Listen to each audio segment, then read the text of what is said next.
almost feel like they're breathing. Every step closer to that elevator, the air just gets colder. Something's watching me. God. No, no, no, no, get out!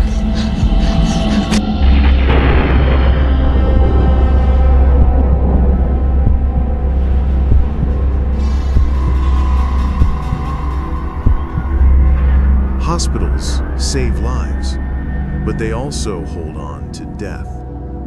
Doctors say when you work the night shift long enough, you start to see things. Shadows that move on their own. Voices from rooms that should be empty. This story comes from a nurse named Caroline Hines, who worked at St. Augustine Memorial Hospital, a place with more secrets than patients. It was winter of 2013. Caroline was covering the night shift in the East Wing, a part of the hospital that was being slowly shut down. The hospital had once been massive. Built in the 1940s, it had served as a wartime medical center. But now, parts of it were dark, unused, and falling apart. Only a handful of patients remained in that section. Caroline was alone on duty that night. At around 2:47 a.m., the lights in the hallway flickered once, then went out. Emergency backup lighting kicked in, dim, yellow, barely enough to see. That's when she noticed something strange. Room E-213, one of the empty rooms, had its light on. Caroline checked her chart. E-213 had been vacant for over 6 months. No patients, no equipment. She hesitated at the door, then slowly pushed it open. Inside, the room was freezing. So cold, her breath came out in white clouds. The light above the bed flickered steadily. And there, sitting upright on the mattress, was a man. He wore a hospital gown, his skin pale gray, his head bowed low like he was sleeping. Caroline froze. She whispered, "Sir, are you okay?" The man didn't respond.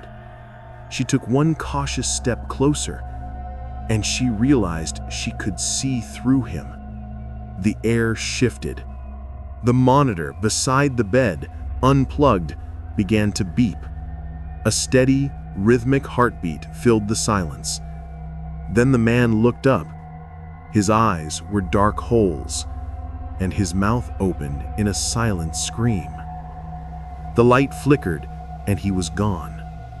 Caroline ran to the nurse's station, trying to steady her breathing. She opened the old digital record system and typed in E-213. The file loaded after a long pause. Last patient, Mark Ellis. Date of death, November 19th, 1979. Cause, cardiac arrest during surgery. The record included a note. Patient was found sitting upright in bed after code blue, unresponsive, eyes open. Caroline's hands shook as she read it. The description matched exactly what she had just seen. She told herself it had to be stress, exhaustion, anything but what it looked like. But then the intercom crackled to life. Intercom static. Code blue, room E-213, code blue. Her stomach dropped. That room didn't exist on the active system anymore. She ran back down the hall, past flickering lights and peeling paint. E-213's door was open. The bed was empty. The sheet was pulled down, like someone had just gotten up. Then, from somewhere behind her, a man's voice called softly, "Can you help me?" She spun around. The hallway was empty. She turned back toward the room and saw fresh footprints on the tile floor, bare, wet, and leading out of the room toward the old elevator at the end of the wing.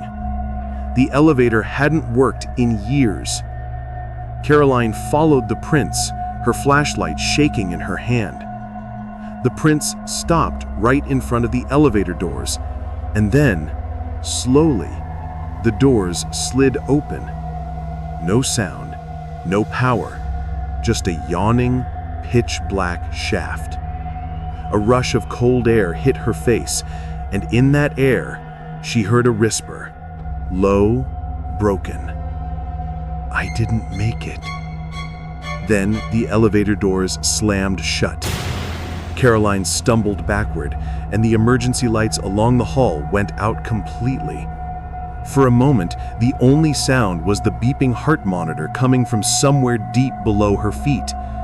When the lights came back on, Caroline ran straight to security. She demanded to see the camera feed for the East Wing. They pulled up the footage. At 2:37 a.m., they saw Caroline walking toward room E-213. She stood at the door for almost a minute. Then she went inside. A few seconds later, the camera glitched, filled with static. When it came back online, Caroline was still there, but she wasn't alone. Behind her, standing near the bed, was the faint outline of a man, transparent, watching her. And just before the feed cut to black again, the figure turned toward the camera and smiled. Caroline quit her job the next day. She never told anyone outside the staff what happened, but word spread quickly among the nurses. The East Wing was permanently closed a month later. Officially, it was due to renovation and asbestos concerns. Unofficially, no one would go near room E-213 again. Today, the room is sealed. The entire floor is off limits. But guards still report hearing beeping monitors at night, and once in a while, the old intercom comes alive on its own. Intercom static. "Code blue, room E-213. Code blue." Hospitals are where life begins and where it ends. But sometimes, death doesn't leave quietly.